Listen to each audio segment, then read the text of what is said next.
കാര്യം കൂട്ടിച്ചേർത്ത് പറയും. നമ്മൾ ഇന്ന് ചെയ്യുന്നതായ pre primary, primary, upper primary, higher secondary, university ഇങ്ങനെയുള്ള ആ പഠന എന്ന് പറയുന്നത് 100%-ന് 1000% തെറ്റാണെന്ന് നമ്മൾ പറയാം. അത് അശാസ്ത്രീയമാണ്.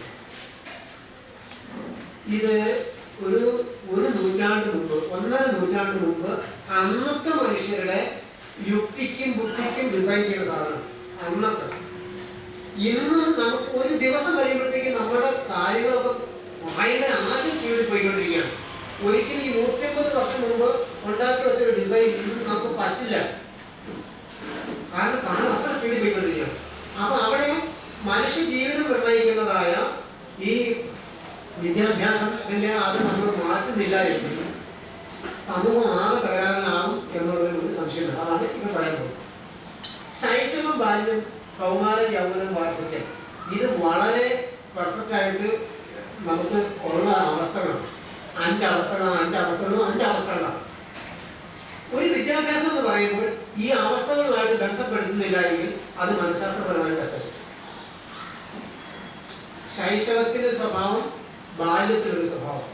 ഈ ശൈശവത്തിന്റെയും ബാല്യത്തിന്റെയും മനഃശാസ്ത്രപരമായ പ്രത്യേകതകൾ മനസ്സിലാക്കാതെ അവിടെ വിദ്യാഭ്യാസം കൊടുത്തു കഴിഞ്ഞാൽ അത് തകിടം മറിയും, സ്വഭാവത്തിന് ദോഷമുണ്ട്. രണ്ടാമത് കൗമാരം. ജീവിതത്തിന്റെ ഏറ്റവും രസകരമായ കാലമാണ് കൗമാരം. അതുപോലെ തന്നെ ഏറ്റവും സൂക്ഷിച്ചില്ലെങ്കിൽ അപകടം ഉണ്ടാകുന്ന കാലവുമാണ് കൗമാരം. ഇത്രയും കൗമാരം കടന്നു കിട്ടിക്കഴിഞ്ഞാൽ പിന്നെ ജീവിതം പ്രശ്നമില്ല. ഇത്രയും കാലം നമ്മൾ യഥാർത്ഥത്തിൽ സംഭവിക്കുന്നത് ഇതാണ് വിദ്യാഭ്യാസ കാലം. ഔപചാരികമായ വിദ്യാഭ്യാസമാണെങ്കിലും താങ്ങാവുന്ന വിദ്യാഭ്യാസമാണെങ്കിലും നമ്മൾ വിദ്യാഭ്യാസത്തിൽ എടുക്കുന്നത് ശൈശവം, ബാല്യം, കൗമാരം എന്ന് പറയുന്നതായ ഈ 3 ഘട്ടങ്ങളാണ്. ഈ 3 ഘട്ടങ്ങളുടെ പ്രത്യേകതകൾ ഒരു കാരണവശാലും നമ്മൾ ഇതേവരെ മാനിച്ചിട്ടേ.